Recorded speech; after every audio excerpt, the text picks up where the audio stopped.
And this is really important. This is really important. This is kind of like so we talked about why we have a care ministry. We talked about what the care ministry is. We've talked about the biblical reasons for care ministry and why we're doing this. We've also discussed some of the structure of the system of care, right? We've talked about some of the expectations of a care leader, right? You have to realize. I mean, this is kind of the way I see it, right? So, Pastor Ryan, come see for just a moment. Right, just come see. This is kind of how I see it. So Pastor Ryan is like the leader of the church, right? You're the man of God with a vision for church on a mission, right? And we have an opportunity. Could you come see this for a second? And then just to come alongside. And I'm here. I'm like locking arms. So I just grab his arm. And we're going to lock arms, and we're actually getting a group of leadership that's locking arms with the vision that God has put on Pastor Ryan to come alongside and care for this community, right? And that's going to look like all of us working together. So it's not just a plan or a program or a system, but it's actually the body of believers coming alongside. And man, we're going to be doing this together. Let's go save the world. So thank you so much. I appreciate it. That's kind of what's taking place here. It's this aspect of coming alongside and helping with the vision that Pastor Ryan and Pastor Leah have for the church and for the community. So let's talk about the connections. This is kind of where the rubber meets the road, right? So, because it would be useless to gather a group of enthusiastic people and send them out with the charge to care for others if we never explain to them how to interact with the households we assign them to. So in this module, we're going to discuss the different ways of interacting with the households in the flock. We'll also explore how to keep the momentum going, right? So here's a few observations on the systems of the Care Ministry Network. So for one, it's essential to know that the Care Ministry Network has to be applied intentionally and purposely, or else it'll fail. It has to be carefully planned and systematically implemented, right? It's this intentional coming alongside. Have you ever played that game, us linking arms? That kind of reminded me of Red Rover, You ever remember that? I mean, if you just kind of stand there haphazardly and everybody's just, they're going to go right through your line, right? But when you lock arms and get intentional about something, man, you can really accomplish some great things. And this is all what this is. It's just intentionally and purposefully caring for the church. While the local church is not a system, not unlike the physical body, it needs systems to survive. We've covered that. What we're about to unfold is the crux, C-R-U-X, of the care ministry system, our congregational care framework, as well as the expansion of care, C-A-R-E. Our purpose-designed system is a framework of the care leader's function, which becomes the bonding agent that causes people to unite.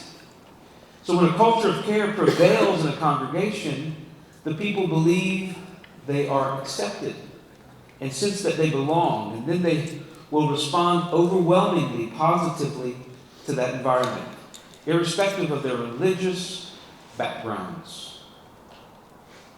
So this is, again, a meaningful system.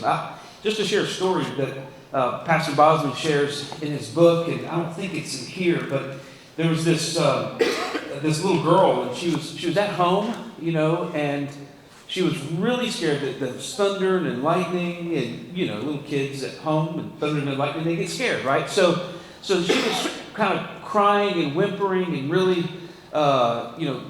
upset about that. So her mom walks into the bedroom and says, "Are you okay? Why are you crying?" "Well, I'm just really scared. It's like thunder and lightning. I'm just really scared, and I needed somebody to come in here and to come and give me a hug." And she said, so the mom told the little girl, "Well, why didn't you pray to Jesus? Jesus is always with you. He'll never leave you nor forsake you.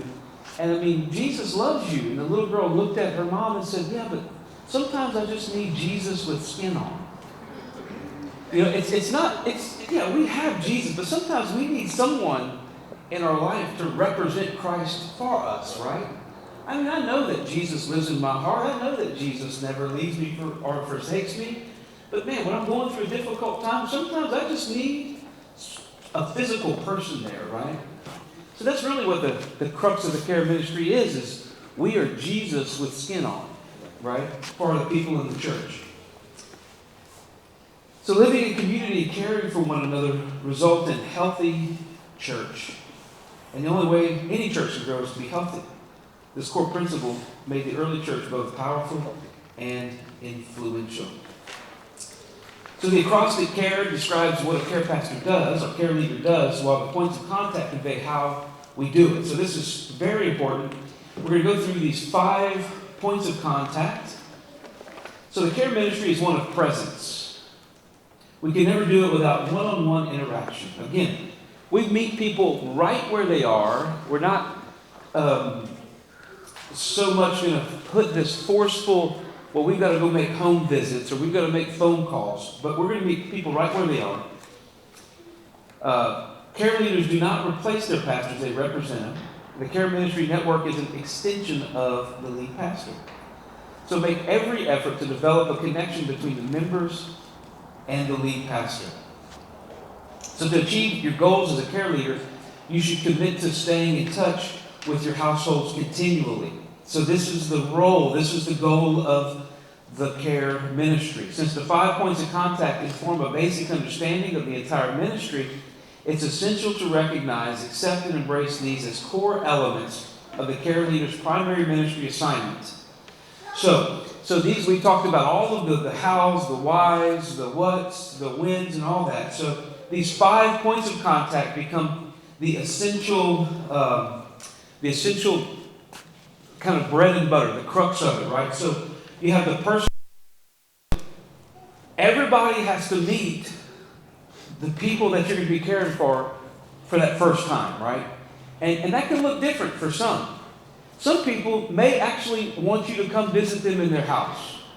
Some people may want to go visit you at a coffee shop. Some people, it may just be a first visit at a Sunday morning service. Some people, it may just be a phone call, right?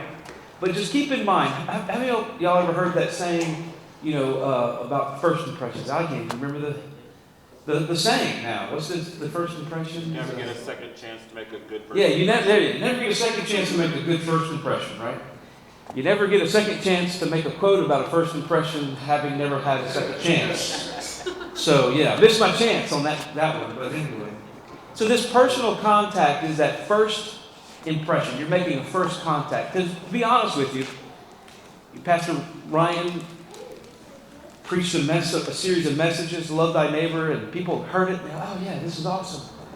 But then in about a month or so, people are going to start making contact. You'll be starting to make contact with church people, and they're going to actually begin to see this concept come alive in their church. So you get to be the first impression of that, right? The personal contact. The second one is the Sunday connection, right? I've been in church all my life, basically. But, when I see people at church, again, like Pastor Darrell said, I don't just go run and sit down and, wait for the worship to start, then I stand up, and then I wait for the pastor to say, would everybody stand up and start his altar call so I can hit the door, right? I'm always visiting and talking to people and getting to know people. It comes easier for me. But it's important as a care leader that you find the people who are in your household and just make a Sunday contact with them. Just doesn't have to be, difficult. You don't have to have a full-on conversation. It could just be a good tea, from across the sanctuary. I mean, people just need to know that they're being seen. And this is the value of that. If you don't do it, you can't just assume that anybody else will.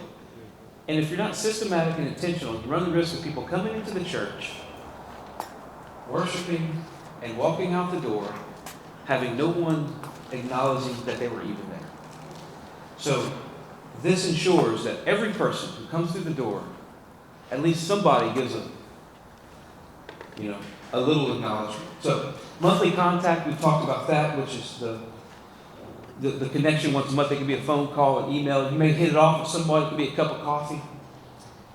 And then celebrative connection. So this is simply birthday cards, anniversaries.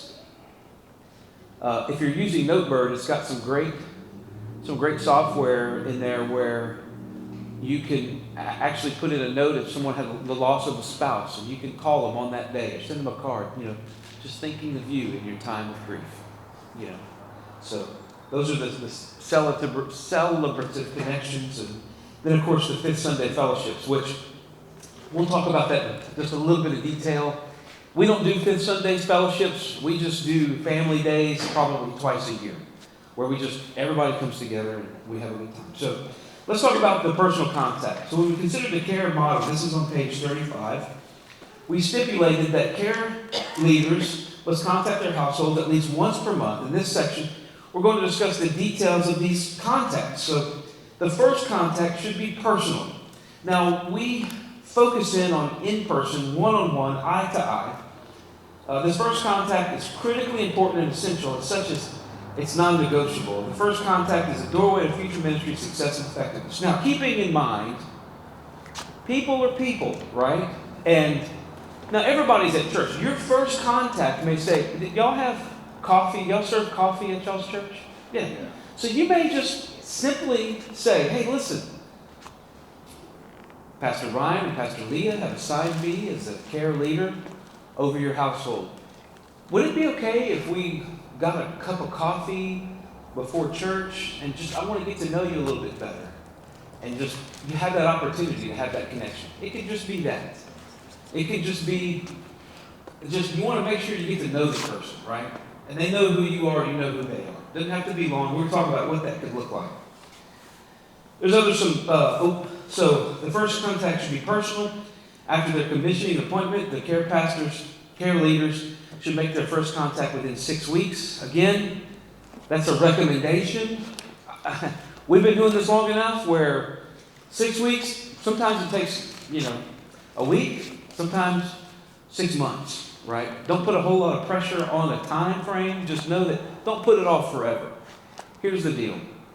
Everybody in our church, whenever we assign them a care leader, let's say if JP gets assigned to be Pastor Darrell's care leader, the church, with the pastor's signature and sign, is going to send Pastor Darrell a note, a letter in the mail saying, Pastor Darrell, we love you and appreciate you, and we just want you to know you've been hearing about our care ministry, and JP Brett has been assigned to be your care leader. You should be expecting a call from him within the next month or so. Here's his phone number, just in case just in case you'd like it before then. So now Darrell is aware from the church that he's going to be getting a call from JP, right? So it kind of takes off that. Any salesmen in here? Yeah. Yeah, so the whole idea of cold call, you kind of lose that cold call element, You have they're waiting on your call, so they're aware. So that's a good thing. So suggestions for personal contact. So again, a home visit, a visit at your home, a restaurant, coffee shop, church's cafe, before and after church. I don't want to minimize the power of this relationship. It can open, this first contact is so critical and so important. In fact, I just want to take a moment and read just an excerpt from Dr. Bosman's book with regards to this contact and how it can really open up a door for future ministry, right? So this is in the handbook, and you all have this, but on page 109,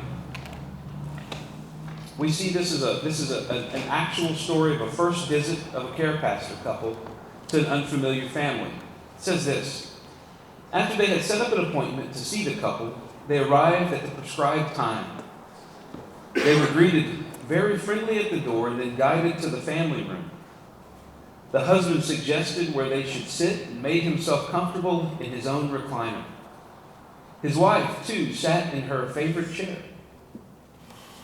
As the care leader couple sat down, the wife noticed a picture of a young man in military uniform on the coffee table. It was obvious that this picture had some significance. "Is this picture of the young man related to you?" she carefully asked with a gentle smile. "Yes," the lady said. "That's a picture of our son that was killed in Afghanistan." It was impossible to miss the pain in her voice as she said it. "Oh, I am so sorry to hear that. It could not have been easy, I'm sure." No, it was definitely not easy," the husband now pitched in. "It was the hardest thing of our lives, and we're still not over the shock of it all." The wife became somewhat emotional at this point and silently wiped a tear from her cheek. The care leader continued by compassionately asking, "How old was he?" "He was only 20 years old," the father said. "Do you know what happened? Did they tell you how he died?" So let me quickly interrupt the flow of this story by saying many people at this point will steer away from the subject and try to change the subject, not wanting to cause sorrow to the couple. But let me help you on this. People want to talk about the loved one they have lost. They want to share their heartache. Ignoring it will cause unbelievable pain. Having shown interest in the picture and asking what had happened to their son was the most genuine way of connecting with them. So let's get back to the story. Well, they told us as much as they knew at that time, which was not very comforting, the father said in his deep sigh. Slowly but surely, they shared the details they had received. Painfully, he described what the chaplain conveyed to them and went on to say how his wife woke up that morning missing her son badly. She said that she could not wait to see him and secretly wondered if he may not surprise them with an unannounced visit. She just felt something tugging down deep down on her inside concerning our boy. So then the doorbell rang and she knew it was him. She knew it was her son. His lip began to quiver as he lowered his head. We both rushed in the front door with great anticipation, only to see the chaplain standing there and not our son. My wife looked at me and words were unnecessary. She fell into my arms and began to cry bitterly. She knew what that meant. "May I please come in?" the chaplain asked politely. "Yes, sure, please come in." The chaplain came in and sat on the sofa. My head was spinning like a top. I could literally feel the blood drain out of my head, the father said. "Mr. and Miss Sanders," not their real name, "I'm sorry that I have to bring you some bad news today," the chaplain started. My wife began to cry hysterically. I couldn't honestly remember all he said. I lowered my head into my cupped hands, and all I could think of was my son. His life replayed before my eyes as if someone had turned on a video, the father said, obviously very emotional. It felt as though my heart was going to explode. It felt as though our world had come to an end. "I'm so sorry, so terribly sorry you had to go through this," the care leader said. "Were they able to tell you the exact date your son died?" "Yes, it was on October 15th, 2012. "And all along I thought our son was going to surprise us," the mother said. "That's what I felt all day long, how wrong I was." Pain was still soft, shallow in her emotions. "If I may ask, what was his name?" "Charles," the man said. "His name was Charles. We called him Charlie."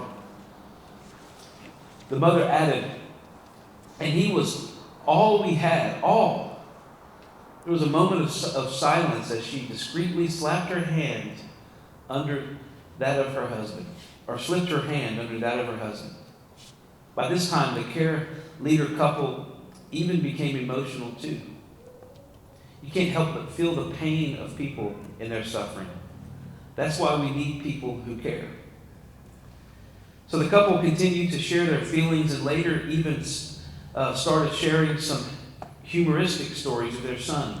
And the atmosphere lightened. And the father said, "Oh, we're so sorry. We didn't mean to load all our burdens on you." "Oh, no," the care leader said. "We're so glad that you told us. We would have never known." And the rest of the visit went very cordial and pleasant. It ended with all four sharing delightful stories while they were sipping their hot cider and enjoying ginger cookies. A classic example of effective care ministry. I share this story because it really brings to light that we all go through difficult times. We all go through difficult seasons. We all go through struggles. And although we talk a lot about strategies and all of this, the heart of the care ministry is to provide care to people in the midst of their pain, in the midst of their suffering. So this is the importance of that first contact, to get to know people, so that way we can break past all these barriers that we put up between us and everyone else. Like the book said, when someone starts sharing something difficult, most of the time we do have a tendency, because we don't feel like, maybe we don't have the time, as Pastor Darrell had mentioned. Maybe we just we want to avoid any tears, but the truth is that sometimes people need to share their story. They want to be heard. It's therapeutic for them to be heard. This is the value of the care ministry. We're really here for people. So get to know people. It's not just a Sunday morning high five. We do high fives, handshakes, and hugs, but actually hearing people's stories, it's powerful. So the purpose of personal contact, to become acquainted. In other words, to put names and faces together with the members of your households. I'll share this. How many of you have ever struggled to remember people's names? Everybody. Wow, okay. I'm going to help you out. I want a lesson in remembering people's names. I worked in Oilfield 20 years again, and in ministry, it was like, man, God. You start off with a church of a few dozen people, then you end up in a church with a few hundred people, and next thing you know, it's everybody's names. It's not just enough to remember, Pastor Ryan's name. Now I got to remember the kids' names, and it's powerful. See, this is the key. Pray for them. And it's like when you come into agreement in prayer with someone, it's like something is just ingrained upon your heart for that person. So this personal contact is an opportunity for you to get to personally know that someone that God has put in your life. Not just their name, but their kids' names, their husband or wife's name if they're not part of the church, their immediate family. So you're going to meet them, you're going to explain the intention of the care ministry again. What is the intention of the care ministry? The care ministry network is an authentic and proven congregational care system that enables God's people to care for one another consistently. You can actually tell them that if you like, but you can just tell them, hey, I'm here. I've been assigned as your care leader, and this is part of our church ministry. It's just an authentic and proven way for us to make sure that you're cared for. You can just say that. So using care, clarify expectations, explain how the ministry intends to provide care. So remember, this is part of your first contact. You can tell them that you're going to be contacting them once a month. You can tell them that you're available for them. Give them your contact information. You can tell them that you're going to be praying for them at least once a week. Or if you want to, you can pray for them every day. And then, you can tell them that you're going to exemplify Christian character if you want to, but, they ought to just already know that. So verify that you have their contact information correct and their personal details, right? So this is a great opportunity if you're first time meeting someone, you're meeting them in the coffee shop, at the church, say, hey, look, this is the phone number I have. Is this the right phone number for you? Is this your birthday? I just want to make sure. Then you can make sure you have all the information correct. Spend a few moments in prayer with them before you leave, and leave your personal contact information with them. And let them know that you're available in case you need anything, right? So remember, you're following a process. When you reach out to your households, they would have received a letter from the church already. One of the primary purposes of the letter is to inform them of your appointment as their care leader. So that means they know who you are, and they're expecting your call, and you cannot fail them. So make sure that you follow up, as Pastor Darrell had mentioned, to make those connections. So the framework of a visit, right? The first visit is crucial. It sets the pace for the future contact. It will mostly be different from all future engagements. You may feel anxious and nervous to make this first contact, and that's okay. Most people experience some form of anxiety when they connect with unknown people. Preparation is the key to develop your confidence, okay? And again, making cold calls and being in sales for long enough, and then I am a human being, right? So the more information I can know when I walk into the meeting, the less anxious and nervous I am about the meeting. So prepare your visit. Call ahead. Let them know. Hey, I'd like to send them a text. Hey, this is Joe. Can we meet for coffee before church this Sunday? And already know their names and have a kind of a plan in your head. Begin to pray. I mean, we're a Spirit-filled church, right? Listen, I did ministry in jails, homeless shelters, churches, and I showed up in Africa and preached to thousands of people. I mean, it's just, I don't do nothing without praying in the Spirit before I walk into the room, right? Prepare yourself spiritually. Spend some time with the Holy Spirit.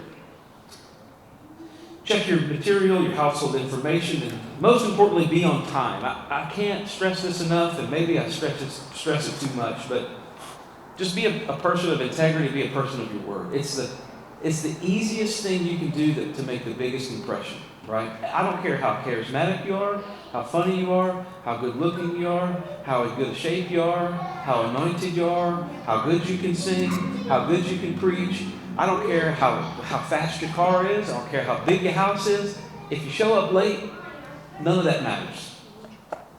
It doesn't, because it's like showing up late to an appointment is like basically telling that person that their time doesn't matter. Now, I know that there's circumstances, traffic and stuff like that. But if you know there's a potential for traffic, leave early.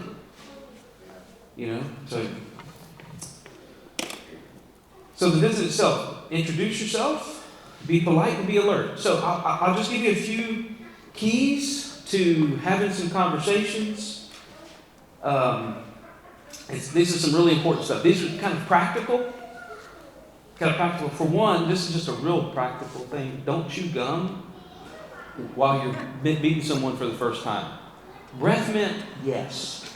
Best thing is like those little Listerine strips. I love them things. Y'all know what I'm talking about? They put the little tab. Those are awesome. But don't chew gum. That's just a freebie. There's nothing worse than you talking or if you're praying at the altar. I don't know if y'all have like an altar ministry team. We had one. I tell our altar ministries. I almost check it. Let me see. Make sure you ain't got no gum in your mouth. Ain't nothing worse than praying for somebody and your gum shoots out and lands in their hair or something. Dude, what a nightmare. So most people find it challenging to engage in a conversation with people they have not met before. Typically, the greatest fear lies in not knowing how to initiate a conversation. Then not knowing what to talk about once they have only compounds matters. So to jumpstart the conversation, we recommend using the acrostic form. So this is another acrostic. Has anybody ever heard of this before? Form. I do it all the time. I do as well. So y'all are going to be some great conversations. So form is a tool, okay? It's a tool, and we're going to share that with you. This is some good stuff. So this proven approach is useful whether you plan to make a home visit or meet with members of your flock elsewhere. Once you have begun a conversation, using the form method is equally effective to sustain a productive and enjoyable discussion. There's nothing worse. Y'all have all been in these conversations, right? Where it's just like, hey man, how you doing? Good to see you.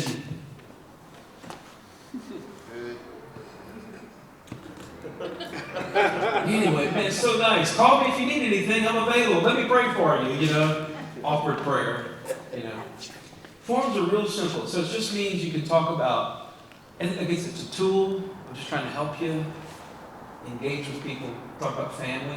I mean, we love talking about family, talk about occupation, right? Talk about recreation, and then talk about the message. You know, what is it that you need to say? Never come in with the message. You feel like a salesperson, right?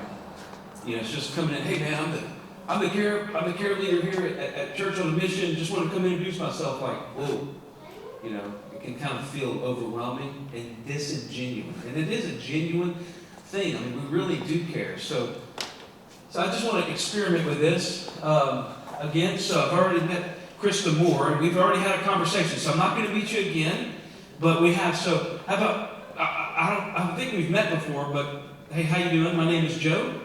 Eduardo, great. Eduardo, nice to meet you. Yeah. So tell me a little bit about yourself. You have any family? Yeah, that's my wife right here. Oh, hey, how are you? My name is Joe. Virginia, great. We met last night. Yeah, you already told me that. So that's good. You have any kids? We're expecting the kids in July. Come on. Wow. Expecting a kid in July. Do y'all know what the sex is yet? Not yet. Are y'all going to find out? Yeah, it's gender reveal. Okay, y'all going to do a gender reveal? Okay, how many of you are over 40 in this room? How many of y'all did, if you're over 40, did a gender reveal? Nobody? Yeah. So it's a new thing, man. I'm like, gender reveals, I'm like, so awesome. So that's fun. What are you hoping for? We wanted to be a boy, but honestly speaking, at this point, I feel like guys are blessed with this. So Yeah, that's right. Come on. Boys are blessings and girls are blessings too, you know. Yeah, that's awesome, man. That's awesome. Yeah. You have a family, like moms, dads, close by? my mom and my dad live here in the West Bank. Well, they live in the West Bank, but I got two brothers and a sister. Yeah, that's awesome. That's good. I do have to do it. Oh, thank you so much for asking. Yeah, my family's great. My wife is at home. I've got 3 kids, 2 of them in college and 1 in high school, so I'm broke and frustrated, you know. Yeah. But what do you do for a living? I do deliveries. The Delivery driver. Come on. Okay.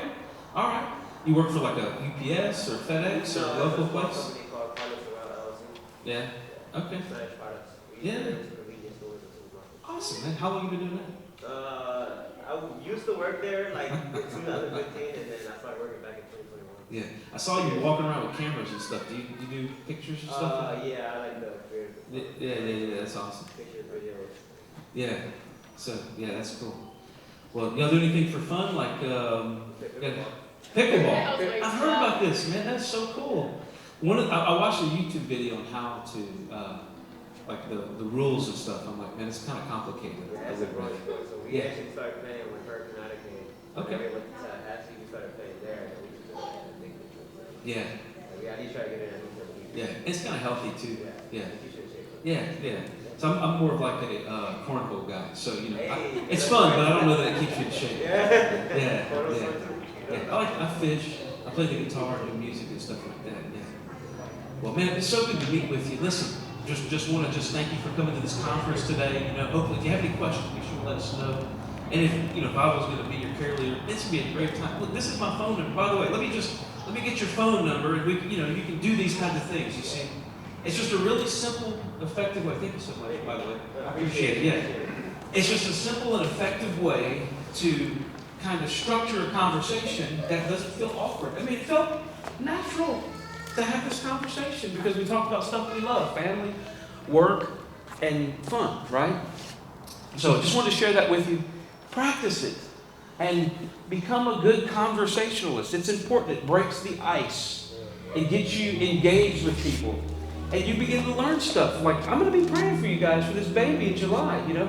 I can actually go set an event on my calendar.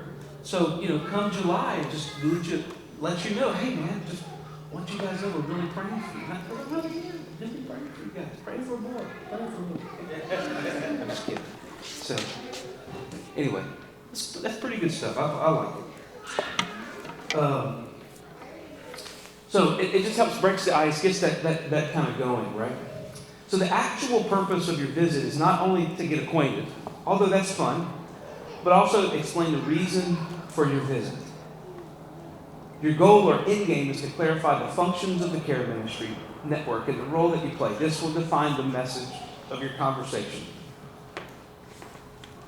So you can revisit the purpose of the personal contact. On page 35 of the workbook, You can use it as an outline to construct your message. So this is also in the handbook, which is HB. You can find that on page 122. So this handbook is really well written. Perfect. So the essential points concerning the visit: the first visit should be cordial and by design. Put your newfound friends at ease. Your primary purpose is to make contact with, ideally, each member of the household so that an ongoing relationship may begin to develop. Pray before you leave. Be sure to ask them before you go in separate ways that what is there specifically that I may pray about with you. Keep this in mind. It's so important. Pastor Darrell talked about this key aspect ministry of prayer. It really is the most important thing with the care ministry. It's a prayer ministry, but it's also an ear ministry, right? It's a listening ministry. So be sure to pray with people. I'm guilty of it. Sometimes people will call me, they'll tell me about a difficult situation, and I'll find myself at the end of that call not having prayed with them. And I'm like, I think the whole purpose that they called me was for me to pray with them, and I never get to the prayer. They're never going to say, the only person that's ever asked me to pray with them on the phone is Dr. Bosman. You know, can you pray for me right now? Yeah, okay, yeah. Sorry, I should have just automatically done that, but be sure to just make it a key point. So pay close attention to their prayer request. It very well may be the key that opens the door to building a healthy relationship. Depart graciously. Express your appreciation to this household of your flock by for giving you quality time. Build a bridge for future contact. The way you exit this visit likely will be the way you enter on the next occasion. Assure them you look for them at church. You'll look for them at church and other church events. This is so important. So, again, we have any talkers in here? Anybody like to talk a lot?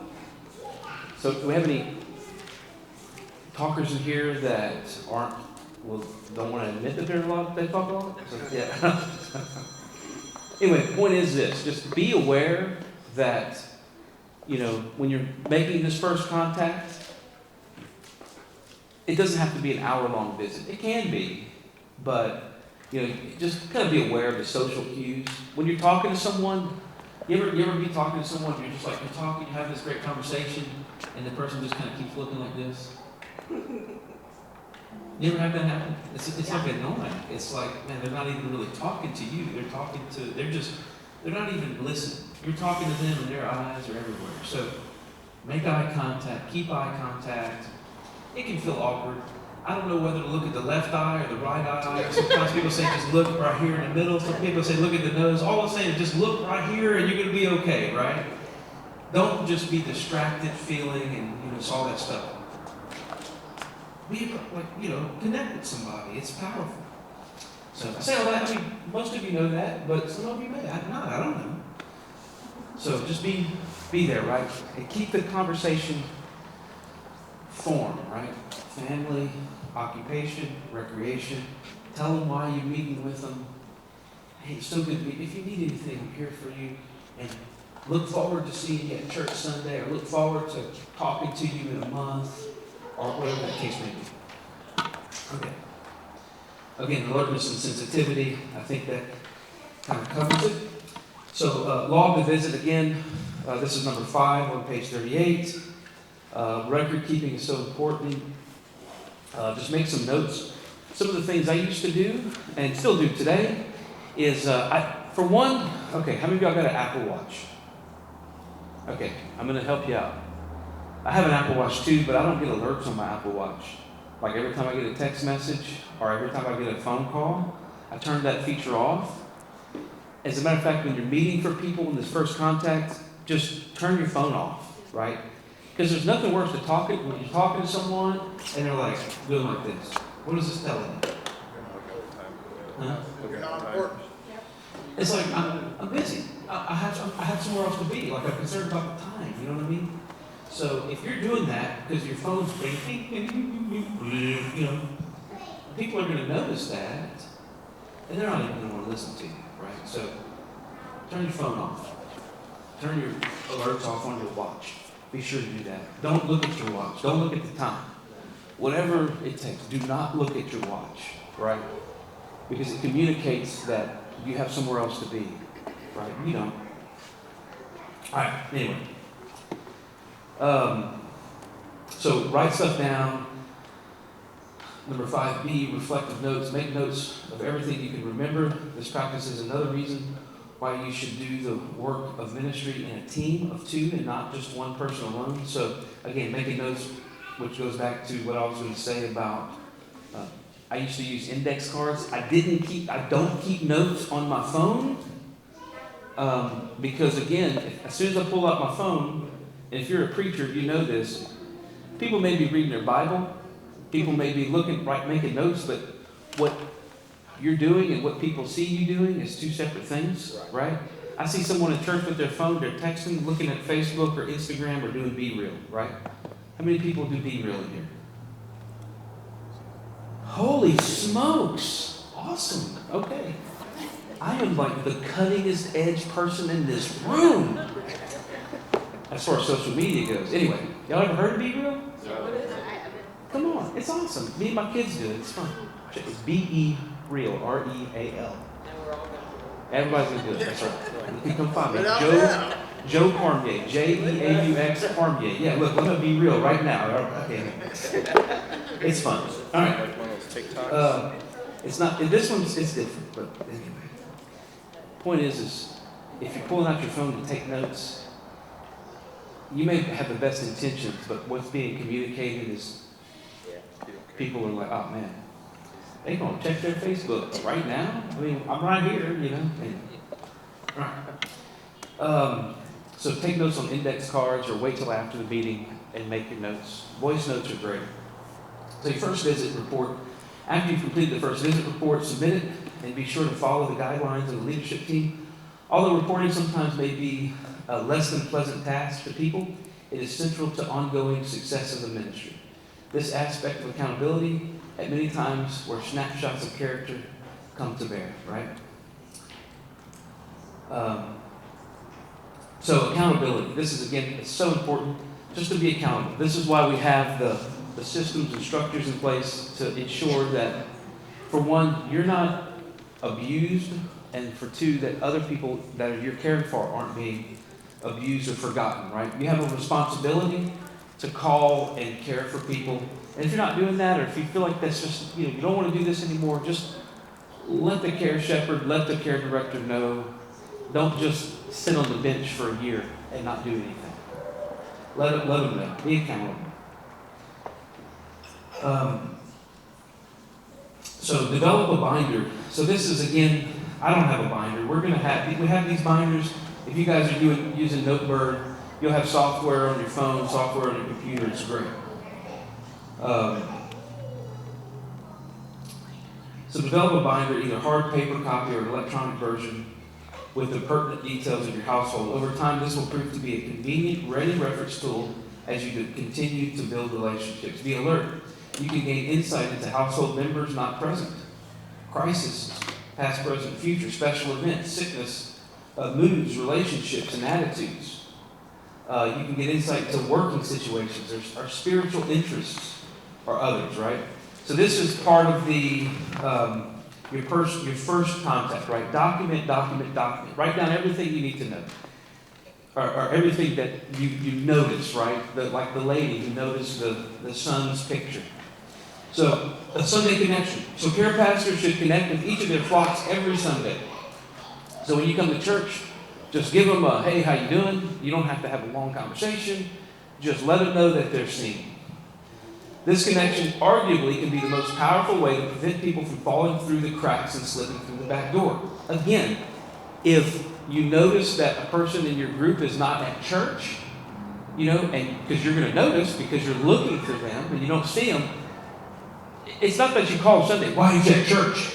You backslider, what's going on? No. I mean, they may have like a legitimate issue. Hey, missed you. Did you really miss it? I missed you at church. Want to make sure you're doing okay. Oh yeah, I'm doing good. Just slept late and didn't feel like going. Plus the Saints are playing today. So, okay. Do y'all miss? Do a lot of people miss church over here because the Saints are playing? Yeah. They do not know about DVR. Yeah, DVR. Yeah, I'm we got a telling guy that you, works bro. for the Saints. You got a guy that We works got a for guy that works for the Saints. You work for the Saints? He So you disappeared missed from the church. show Yeah. 6 months. Wow. Okay. All right. Hate all you want. Hate all you want. Yeah. Well. But anyway, just help people fall into the cracks. The contact does not necessarily have to be through a conversation or even a handshake. Again, it can just be a wave. You must make eye contact and connect one-on-one periodically, right? Be careful not to act as a big brother, big sister who's watching over them and recording their attendance. This is not what this is about, right? So, in case of absence, call them. Ask them, hey, you okay? Doing good? Missed you? If there's no crisis, then there's no crisis. Simply report the outcome. I mean, just, you can report it. We don't report people missing church in our care ministry. I don't think we've done that, Pastor Darrell. I mean, people miss church. I just wonder where they're at, but I know somebody knows, so I'm okay with that. So, but in the case of a crisis, if there is a crisis, then you need to take appropriate steps, right? If they're in the hospital, then, maybe go see them in the hospital or let the care shepherd know. Call other flock members. This is something that's also very important to keep in mind, that you can almost build a prayer community. So if you have your care leader, and in their care group is 5 households, and those 5 households know that they're kind of in the same care group, right? So they can begin to pray for one another, right? Carol can begin to pray for Billy. This is a powerful, I'm sure that y'all probably already do, right? Inform your care shepherd, arrange for assistance from the various households. So if there's a death in the household, of course, call your care shepherd immediately. If you cannot reach your care shepherd, call the lead pastor. Listen, I have it on my phone. They have like these VIP settings. All of our care pastors are VIPs in my phone. So if a care pastor or care leader calls me, I know it's a care leader, I answer it. I mean, if I can. If they call me right this second, I would probably wait for a break. But you know what I mean, right? Because they're calling me because they know that something's going on, something's important. Call and or alert the other households in your flock for prayer. Get to the household as soon as possible. Help wherever possible, and upon request, involve other households in your flock as when necessary and where possible.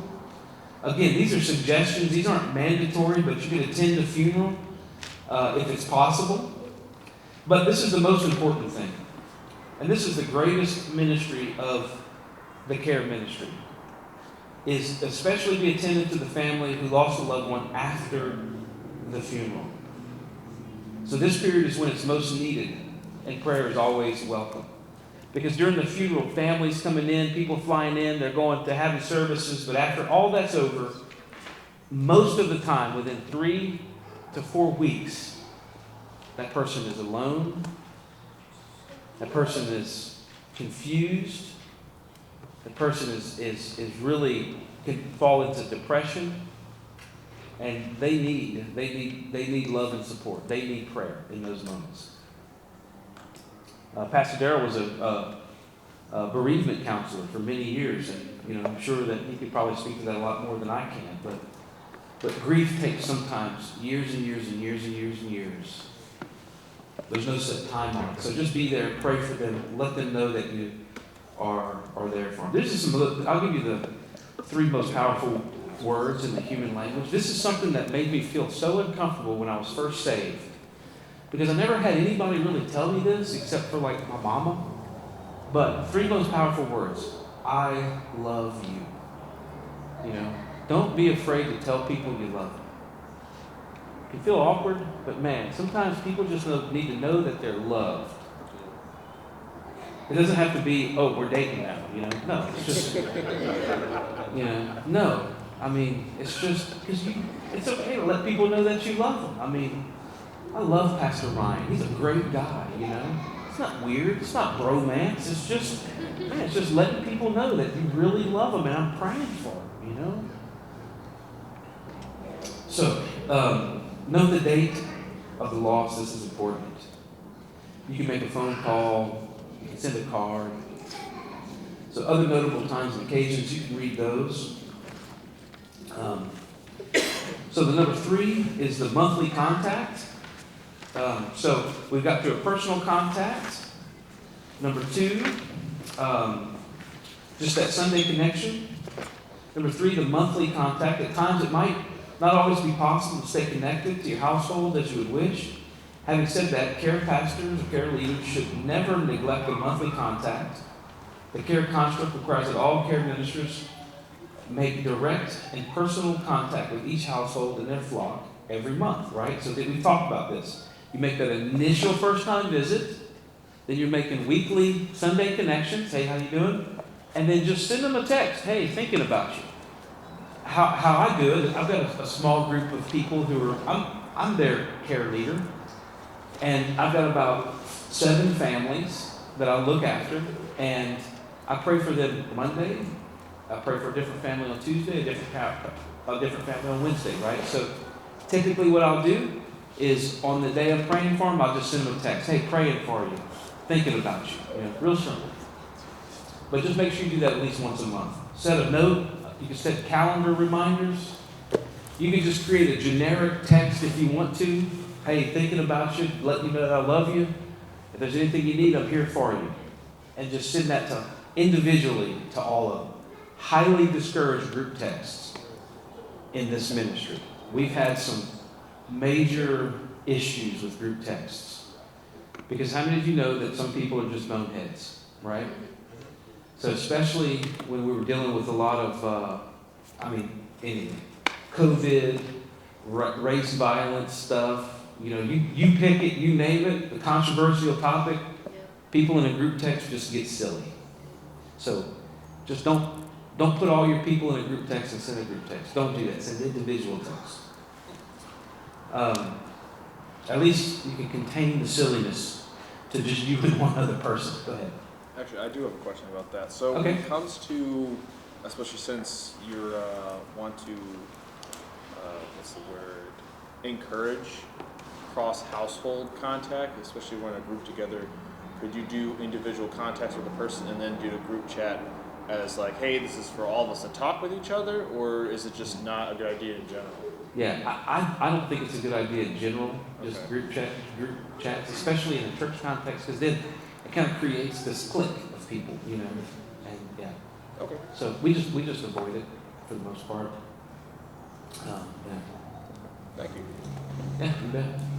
Okay, so monthly contact, do it, stay in touch, develop healthy and ongoing lines of communication to answer any questions that they may have about the church and care ministry, to inform them of exciting events. That's another important thing.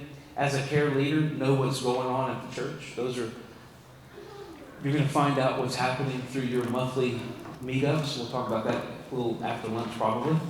So this monthly contact entails more than only an email or a text message, although a home visit may not be practical. Make it a phone call. Like I said, we meet people where they are. Sometimes these monthly contacts are simply a text message, right? From the time this book was written to today, things have changed. This was written 2020. If it was pre-pandemic 2020 versus, January 2020 versus April 2020, 2 entirely different worlds. So we've learned to just meet people where they are. So while it should not be a lengthy conversation, it should be cordial and undoubtedly encouraging. Be mindful to let your attitude convey your excitement regarding the ministry. Close with a sharp, uplifting scripture verse that brings hope and builds faith, and quick prayer of encouragement. And then Dr. Bosman likes to encourage people to do this. I do it sometimes. Just let people know, hey, see you Sunday. Just at the end of the day, let people know that you're looking forward to seeing them soon, right? So staying connected with the households in your flock really is the heartbeat of the care ministry. It's almost always the antidote for people saying, nobody ever cares about me, right? So, pointers for meaningful contact: be sensitive to the needs of each household. Thank them for their faithful support to the church. Be alert for those who may need special attention and refer it to your care shepherd as necessary. We've had this happen multiple times. Someone, you find out about a benevolence need, you find out about a sickness, pray for them, but then let somebody know so we can join together in prayer. Verify the accuracy of their personal information and notify the church office any changes. That's another important thing. As a care leader, if someone says, hey, I'm moving, say, hey, can I have your new address? And let the church office know the new address, right? That's another records keeping and data. It's just everybody, they'll change their address at the post office. But how many people actually go and change their address at the church office? My goodness. As you build relationships with your households, be attentive to identify potential care pastors. So, again, this is part of the recruiting aspect of it. After your contact, make notes of things that you can follow up on, right?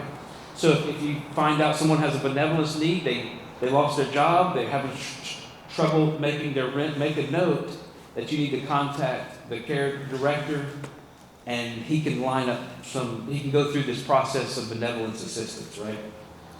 So just make notes and then complete a relevant report. Report your visit to the care shepherd, and as a follow-up, send a handwritten card. So again, we have a lady one of our care leaders in our church. She is a card sending machine, right?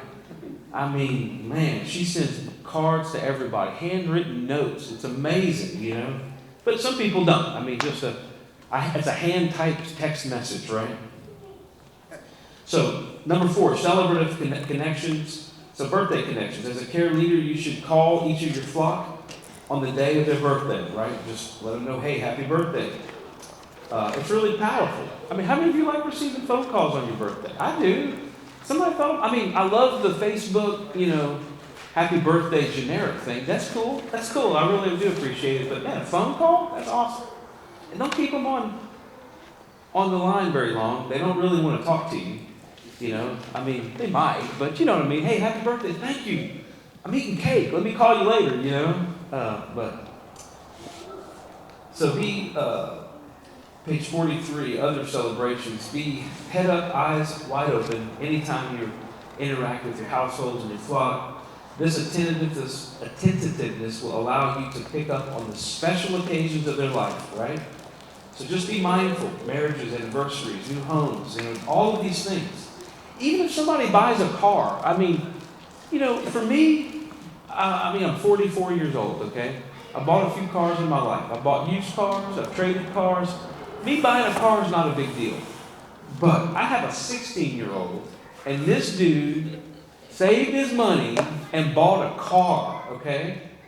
And I'm like, that was a big deal for him. It's like, this is bigger than Christmas. This is big. He's never been married, so it's bigger than wedding day, So although it may not seem like a big deal to you, pay attention. For someone, it could be like a big deal. So you can celebrate with, adopting a child, graduations, right? So this Fifth Sunday Fellowship, I'm just going to give you the answers on this one. Because, to be honest, many churches do this differently. At the end of the day, the goal is to meet up, right? So, one thing, I'm sorry, man, what was your name?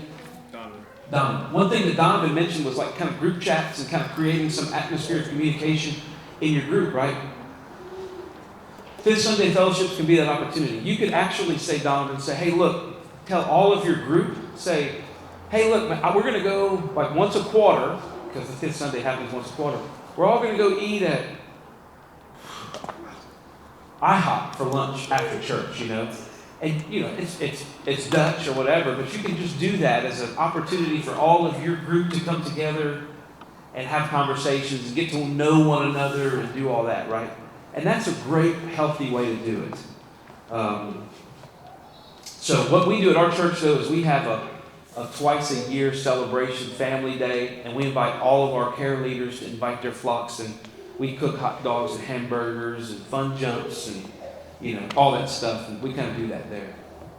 But that's one way to do that. So the Fifth Sunday Fellowship allows a meaningful relationship to develop, right? So it's just about helping to develop relationships. So when, again, 4 times a year, the blank there is combined. So where you go to pastor's home,